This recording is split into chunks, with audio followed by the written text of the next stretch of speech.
नमस्कार, मैं अमित पांडे ज्योतिषी स्वागत करता हूं अपने YouTube चैनल पे।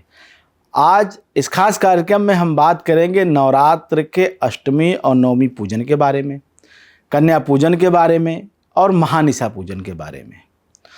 हमारे सनातन ज्योतिष पंचांग में नवरात्रि में महाअष्टमी व्रत या दुर्गा अष्टमी के व्रत का विशेष महत्व है। दुर्गा अष्टमी के दिन माँ दुर्गा के महागौरी स्वरूप की पूजा आराधना की जाती है। शास्त्र कहते हैं कि महाअष्टमी के दिन व्रत करने और माँ महागौरी की आराधना करने से भक्तों को सुख, सौभाग्य और समृद्धि की प्राप्ति होती है। सारे पाप नष्ट हो जाते हैं। आज हम अपने इस प्रोग्राम में महानिसा पूजा, कन्या पूजन के बारे में जानेंगे। मैं उसके बारे में विस्तार से कुछ बातें आपसे शेयर करूंगा, लेकिन उससे पहले यह जो चैत्र का नवरात्र चल रहा है, इसमें महाअष्टमी या दुर्गा अष्टमी की सही तिथि क्या है और दुर्गा अष्टमी का कैसे व्रत और पूजा करें ताकि सुख समृद्धि प्राप्त हो सके, इसके बारे में बताता हूँ। दुर्गा अष्टमी का व्रत 26 मार्च 2026 दिन गुरुवार को होगा। दुर्गा अष्टमी के दिन माँ दुर्गा के महागौरी स्वरूप की पूजा का विधान है। पौराणिक कथा के अनुसार माँ महागौरी पार्वती का ही रूप में है। कहते हैं कि भगवान शिव के पति के रूप में पाने के लिए माँ पार्वती ने हजारों साल तक कठोर तपस्या की। इस तपस्या से उनके शरीर का रंग काला हो गया था। इस दौरान जब भगवान शिव माँ पार्वती की तपस्या से प्रसन्न हुए, तब उन्होंने गंगा जल छिड़क करके उनका रंग गौर कर दिया। इसके कारण से ही माता का नाम महागौरी पड़ा और इसी महागौरी की पूजा इस अष्टमी की रात, अष्टमी के दिन किया जाता है। इन्हीं के लिए महाअष्टमी का व्रत किया जाता है। महाअष्टमी का व्रत करने से व्यक्ति को सुख, सौभाग्य, समृद्धि की प्राप्ति होती है। सारे पाप नष्ट हो जाते हैं। भविष्य पुराण के अनुसार महानवमी और दुर्गा अष्टमी पूजन के विषय में भगवान श्री कृष्ण और धर्मराज युधिष्ठिर के संवाद मिलता है, जिसमें नवमी व दुर्गा अष्टमी पूजन का स्पष्ट उल्लेख है। यह पूजन प्रत्येक युगों में, सतयुग रहा हो, त्रेता रहा हो, द्वापर रहा हो, कलयुग तथा सभी कल्पों, मनवंतरों में आदि अनादिकाल से होता रहा है। माँ भगवती की पूजा संपूर्ण जगत की परम शक्ति, अनंता, सर्वव्यापिनी, भावगम्य, आद्या आदि नाम से जगदम्बा विख्यात है, जिन्हें माया, कात्यायनी, काली, दुर्गा, चामुंडा, सर्वमंगला, शंकर प्रिया, जगत जननी, जगदम्बा, भवानी अनेक रूपों से देव, दानव, राक्षस, गंधर्व, नाग, यक्ष, किन्नर, मनुष्य आदि इन्हीं अष्टमी नवमी तिथि में इन्हीं नामों से भगवती जगदम्बा का आराधना और अर्चन करते हैं। चाहे भगवती का आप 100 नाम ले लीजिए, चाहे 1000 नाम ले लीजिए, इन्हीं 1000 और 100 नामों से भगवती की आराधना अष्टमी और नवमी की तिथि में किया जाता है। विशेष करके अष्टमी की रात में भगवती का पूजन अष्टमी और नवमी करने से कष्ट, दुख सब मिट जाते हैं, शत्रुओं पर विजय प्राप्त होती है। यह तिथि परम कल्याणकारी, पवित्र, सुख को देने वाली, धर्म की वृद्धि करने वाली भगवती महागौरी की आराधना, सभी मनोवांछित फल को पूर्ण करने वाली, भक्तों को अभय देने वाली, रूप और सौंदर्य प्रदान करने वाली है। यह शरीर में उत्पन्न नाना प्रकार के जो व्याधि, रोग, उन सब का अंत कर देती है। महागौरी की साधना सुख, समृद्धि, आरोग्यता से पूर्ण करती है अपने भक्तों को। माँ की शास्त्रीय पद्धति से पूजा करने वाला सभी रोगों से मुक्त हो जाता है, धन, वैभव, संपन्नता को प्राप्त करता है। नवरात्र में दूसरी जो विशेष बात है, यह साधना का एक विशेष आपको बात बताता हूँ, महानिसा पूजा। यह अनादिकाल से होती रही है, जिसे कुछ लोग एक तांत्रिक आकार, तांत्रिक स्वरूप बता देते हैं, लेकिन ऐसा नहीं है। ये रात्रि में जो शक्ति है, शिव और शक्ति जो हमारे यहाँ पद्धतियाँ हैं, इसमें जो शक्ति है रात्रि में प्रबल मानी जाती है और इसीलिए निशा मतलब रात, महानिशा मतलब विशेष रात। तो यह जो अष्टमी की रात होती है, जब अष्टमी तिथि रात में प्राप्त हो, चैत्र के नवरात्र में चैत्र शुक्ल पक्ष की अष्टमी और इसी तरह से आश्विन शुक्ल की अष्टमी, तो यह महानिशा रात कही जाती है। महानिशा पूजन, इसका महत्व क्या है और इस दिन माता दुर्गा की पूजा कैसे करें, इस दिन आप कैसे और किन मंत्रों का जप करें कि वह सिद्ध भी हो जाएं और आपके लिए फलदायी हो, यह बताता हूं। तो महानिशा की पूजा जो इस साल चैत्र के नवरात्र में होना है, वह बुधवार को होगा। बुधवार को क्यों होगा? क्योंकि 25 मार्च की रात में बुधवार के दिन होगा। 25 मार्च को शाम 4:28 से अष्टमी तिथि की शुरुआत हो जा रही है। आप ऋषिकेश पंचांग में देख सकते हैं। तो शाम को 4:28 से चूंकि अष्टमी तिथि की शुरुआत हो जाएगी बुधवार के दिन ही, तो बुधवार की रात चूंकि अष्टमी तिथि प्राप्त हो रही है, तो इसलिए अष्टमी की जो महानिशा रात्र है वो बुधवार की रात होगी और व्रत अष्टमी का गुरुवार को होगा। यह बात आप समझ लीजिए। तो महानिशा की रात सबसे शक्तिशाली रात बताई जाती है। इन रात में देवी देवताओं को प्रसन्न करने के लिए जो भी आप मंत्र जप करेंगे वह फलित होंगे और उसका बड़ा विशेष महत्व है। इस विशेष रात में जो आप पूजा कर रहे हैं, भजन कर रहे हैं, ईश्वर का ध्यान कर रहे हैं, साधना के लिए यह रात बड़ी उपयुक्त मानी जाती है। महानिशा की रात जो साधना की जाती है वह सफल होती है। तंत्र साधना हो, चाहे मंत्र साधना हो, चाहे हवन हो, इससे बेहतरीन कोई समय नहीं होता है। महानिशा की रात में साधना करने से ब्रह्मांड की समस्त सिद्धियां, समस्त रिद्धियां प्राप्त करने के सारे द्वार खुल जाते हैं। सभी पाप, सभी कलुषित भावनाएं नष्ट हो जाती हैं। नवरात्रि में महानिशा काल में खास करके मध्यरात्रि 12 बजे के समय महागौरी का, महाकाली का अगर आप पूजन करते हैं तो वह सद्या आपको सिद्धि देने वाली होती हैं। यह महानिशा की तिथि, महानिशा की रात ध्यान और पूजन करने से आप जो चाहें, जो भी आपका संकल्पित भाव हो वह संकल्पित भाव सिद्ध हो जाता है। महागौरी सौभाग्य की अधिष्ठात्री देवी हैं। महानिशा में ही महागौरी भवानी की उत्पत्ति होती, इन्हीं महागौरी की आराधना की जाती है और यही माँ अपने भक्तों को सिद्धि प्रदान करती हैं। महागौरी की पूजा जब रात में की जाती है, तो जागरण जब किया जाता है, हवन जब किया जाता है, तो जो भक्त चाहे या जो उसको मन में आ जाए वो माँ ऐसे ही मतलब अनायासी दे देती हैं। जो आशीर्वाद चाहो वो प्राप्त कर सकते हो। साथ ही आपकी सभी नकारात्मक शक्तियाँ, आपका कोई कुंडली में, आपके कोई लग्न कुंडली में, जन्म कुंडली में कोई दोष है, कोई ग्रह पीड़ा है, कोई रोग पीड़ा है, सब समाप्त हो जाएगा और आपके आसपास भी हमेशा अच्छा माहौल रहेगा। क्योंकि त्वामाश्रितानाम न विपन्नराणाम और त्वामाश्रिताया श्रयता प्रयांति, मतलब जो भगवती के शरण में है वो स्वयं दूसरों का आश्रयदाता हो जाता है। चाहे आज समाज में आर्थिक समस्या है, आर्थिक समस्या तो यूं चुटकी बजा खत्म हो जाती है। माता काली के स्थान पे अगर आप पूजन करते हैं, माता काली के मंदिर में अगर आप दर्शन पूजन करते हैं तो बहुत अच्छी बात है। हाँ, माता काली की पूजा में थोड़ा सा आपको मैं बता दूं, एक विशिष्टता है, एक वैशिष्ट है। क्या वैशिष्ट है?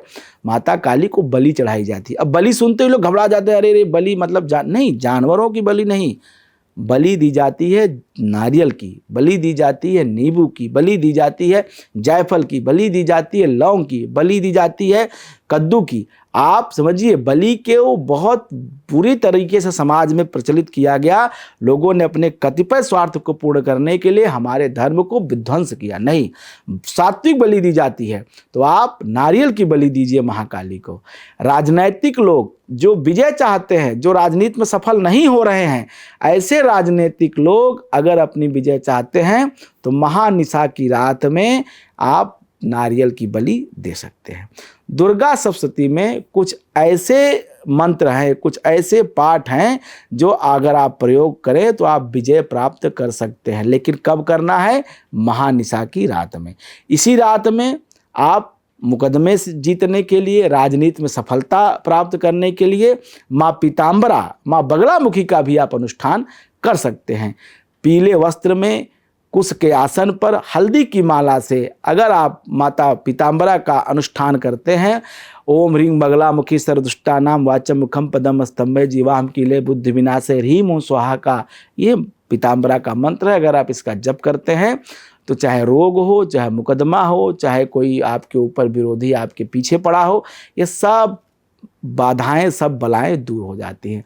ये महाकाली के मंदिर में, शिव मंदिर में या किसी तीर्थ में अगर जपा जाए तो ये मंत्र एक रात में ही सिद्ध हो जाते हैं। साधकों के अलावा जो सामान्य भक्त हैं, जिन्हें बहुत विशिष्ट पूजा पाठ की पद्धति नहीं आती, उनके लिए भी यह रात बहुत काम की है। बुधवार की रात, महानिशा की पूजा की रात आप क्या करें? सिद्धि कुंजिका स्तोत्र का पाठ करें, जो दुर्गा सप्तशती पुस्तक के अंत में दिया हुआ। यह सिद्धि कुंजिका स्तोत्र का अगर आप 108 पाठ करते हैं तो यह सिद्ध हो जाएगा। और सिद्ध होने के साथ साथ जब कभी आपको जरूरत पड़े किसी समस्या में, तो इस सिद्धि कुंजिका का केवल 3 पाठ करके और अपनी प्रार्थना जगदम्बा से अगर आप कहेंगे तो निश्चित रूप से वह कार्य सिद्ध होगा। इसके अलावा सप्त श्लोकी दुर्गा, जो पूरी दुर्गा सप्तशती का पाठ नहीं कर सकते हैं, वह सप्त श्लोकी दुर्गा का पाठ करें, जिसका पहला मंत्र ओम ज्ञान नाप चेतांसी देवी भगवती सा बलादा कृष्ण मोहाय महामाया प्रयक्षति। ये जो मंत्र यहाँ से लेके 7 मंत्र हैं, इन्हीं सप्त श्लोकी दुर्गा का अगर आप पाठ करते हैं तो यह भी दुर्गा सप्तशती के बराबर ही माना जाता है। लेकिन कब? महानिसा की रात में 7 बार, 21 बार, 11 बार, 108 बार, जितना आप अधिक से अधिक कर सकते हैं तो करें। लेकिन पाठ करने के साथ साथ दीपक जलाएं, माता को भोग प्रसाद नैवेद्य जरूर समर्पित करें महानिसा की रात में। धन की इच्छा रखने वाले लोगों को कनकधारा और श्री सूक्त का भी पाठ इस महानिसा की रात में करना चाहिए। श्री सूक्त के 16 मंत्रों का अगर 108 पाठ किया जाए तो 1 वर्ष के अंदर दरिद्रता समाप्त हो जाती है, 1 वर्ष के अंदर। लेकिन 108 पाठ करना है इसी महानिसा की रात में। श्री सूक्त महालक्ष्मी को प्रसन्न करने वाला, दरिद्रता का नाश करने वाला, ज्येष्ठा लक्ष्मी नाशाम में, हम ज्येष्ठा लक्ष्मी को नष्ट कर देने की सामर्थ्य रखता है श्री सूक्त का मंत्र। तो श्री सूक्त के 16 मंत्रों का पाठ भी महानिसा की रात में कर सकते हैं। इस रात में आप श्री यंत्र की पूजा भी कर सकते हैं। श्री यंत्र आप भोजपत्र पे बना लीजिए, लाल कलम से या अनार के लकड़ी से, उसे आप पेन के रूप में प्रयोग करके रोली घोल लें, उससे आप श्री यंत्र बनाएं भोजपत्र पे, उसे आप धारण करें। यह भी बहुत अच्छा उपाय होगा, आपको कभी भी आर्थिक तंगी का सामना नहीं करना पड़ेगा। चैत्र के नवरात्र में महानिसा के पूजन के साथ साथ अगले दिन अष्टमी या नवमी, ये दोनों विधान हमारे यहाँ कहे जाते हैं। अष्टमी के दिन भी कन्या पूजन किया जाता है, नवमी दिन में। कुछ लोग हवन करने के बाद कन्या पूजन करते हैं और कुछ हवन करने के पहले भी कर सकते हैं। जैसी आपकी कुल परंपरा हो वैसा आप करिए, दोनों में कोई दोष नहीं है, किसी की बहकावे मत आइए। अष्टमी के दिन भी आप कन्या पूजन कर सकते हैं, नवमी के दिन भी कर सकते हैं, हवन करने के पहले भी कर सकते हैं, हवन करने के बाद भी कर सकते हैं। लेकिन कन्या पूजन का इतना महत्व क्यों है? क्यों कन्याएं इतना, माने जो सामान्य सा भी भक्त है, जो कुछ नहीं जानता है, वो भी नवरात्र में कन्या पूजन करता है? आखिर ऐसा क्यों? ये हमारे परंपरा में कहाँ से आया, कैसे आया, इसको बताता हूँ। देखिए, देवी भागवत में जब आप पढ़ेंगे तो इसका विशेष रूप से आपको प्रमाण मिलेगा। चैत्र नवरात्र हो चाहे शारदीय नवरात्र हो, सभी भक्त माता दुर्गा के आगमन की तैयारी के साथ साथ उनका व्रत, पूजन, उपवास सब करते हैं। और 9 दिन जब दुर्गा जी का व्रत कर लेते हैं, पूजा कर लेते हैं, तो बड़े श्रद्धा भाव से कन्याओं का पूजन विशेष रूप से करते हैं। और उसका क्या फल दिया गया है देवी भागवत में, वो बताता हूँ। देखिए, कन्या पूजन स्वयं जगदम्बा की स्वरूपा मानी जाती है। कहा जाता है कि स्त्रियां समस्ता सकला जगत्सु, मतलब संसार की जितनी स्त्रियां हैं सब जगदम्बा की ही स्वरूपा है। मतलब आप उनके रूप, स्वरूप, आयु वर्ग मत जाइए, वो सब कौन है? माँ दुर्गा ही हैं। जितनी स्त्रियां संसार की हैं, ये हमारा शास्त्र कहता है, मार्कंडेय जी कहते हैं। ऐसे में कन्याएं बहुत विशिष्ट हो जाती हैं। तो कन्या पूजन के पश्चात ही माता दुर्गा का पूजन स्वीकार्य होता है, या यूँ कहें पूर्ण होता है। इसमें अगर आप कन्या पूजन स्किप करेंगे तो पूरा पूजन आपका पूर्ण नहीं माना जाएगा। जितना पूजन आपने माता की उस मूर्ति की किया है, उससे अधिक कई गुना फल आपको मिलेगा जब आप कन्या पूजन करेंगे। तो कन्या पूजन की सही विधि आपको बता देता हूँ, तरीका बता देता हूँ। हमारे शास्त्र कहते हैं कि यदि आप 9 दिनों तक व्रत किए हैं, उपवास किए हैं, कलश की स्थापना किए हैं, पूजा पाठ किए हैं, नवरात्र का व्रत किए हैं, तो आप कन्या पूजन अवश्य करें। ऐसा करने से माता दुर्गा का आशीर्वाद प्राप्त होता है, समस्त प्रकार की मनोकामना पूर्ण होती है। कन्या पूजन के लिए आप कैसे आप शुरू करें? सबसे पहले माता की पूजा के बाद जब आप पूरी पूजा कर लें अष्टमी या नवमी के दिन, तो आप कन्याओं को निमंत्रण दें। निमंत्रण कब देना है? नवमी के दिन कर रहे हैं तो नवमी को दीजिए, अष्टमी के दिन कर रहे हैं तो अष्टमी के दिन कीजिए। और जब आप पूजन करें कन्याओं का, तो ध्यान रखें कि 2 साल से लेकर के 10 साल तक की उम्र की ही कन्याओं का चयन करें। 1 साल की कन्या या 10 साल के ऊपर जो 11-12 साल की कन्या है, उनका कन्या पूजन में चयन नहीं करना चाहिए। क्योंकि जो लोग कन्या पूजन कर रहे हैं वो इस विषय को जानते हैं, क्योंकि 1 वर्ष के जो बच्चे होते हैं उनको रस गंध का ज्ञान नहीं होता है, इसलिए 1 वर्ष तक की कन्या का पूजन मना किया गया और 11 वर्ष के ऊपर की कन्याओं को पूजन करने की भी मनाही की गई है। निश्चल चूंकि होते हैं बच्चे 2 से 10 साल तक, इसलिए उनका पूजन पूर्ण माना जाता है, उनका आशीर्वाद पूर्ण माना जाता है। ऐसे में जो शास्त्र कहता है, देवी भागवत कहता है कि जो ये 2 से लेकर 10 वर्ष तक की जो 9 कन्याएं हैं, 9 आयु वर्ग की कन्याएं हैं, इनका एक विशिष्ट नाम दिया गया है और उनका पूजन करने से एक विशिष्ट फल दिया गया। जैसे 2 वर्ष की जो कन्या है उसे कुमारिका कहा जाता है। अब कुमारिका नाम की कन्या का अगर आप पूजन करते हैं तो दुख दरिद्रता का नाश होता है, शत्रुहार मान लेते हैं, आयु धन बल बढ़ता है। जो 3 वर्ष की कन्या हैं ये त्रिमूर्ति कहलाती हैं। त्रिमूर्ति जब कन्या के आप पूजन करेंगे तो आप धर्म अर्थ काम की पूर्ति करेंगे, धन धान्य का घर में आगमन बढ़ जाएगा, संतान सुख की प्राप्ति होगी। 4 वर्ष तक की जो कन्याएं हैं ये कल्याणी कहती हैं। ये मनुष्य को विद्या देती हैं, धन देती हैं, विजय देती हैं, राज्य देती हैं, सुख देती हैं और नित्य कल्याण करती हैं। ऐसी कन्या का पूजन करना चाहिए, क्योंकि ये सर्व कामदा मतलब सब काम को देने वाली। 5 वर्ष की जो कन्याएं हैं ये रोहिणी कहलाती हैं। ये किसके लिए जरूरी हैं? जो बीमार हैं, क्योंकि ये रोग नाश में सक्षम हैं, सब प्रकार के रोगों का विनाश करती है। अगर कोई 5 वर्ष की कन्या रोहिणी कन्या का पूजन करता है, उनकी आराधना करता है।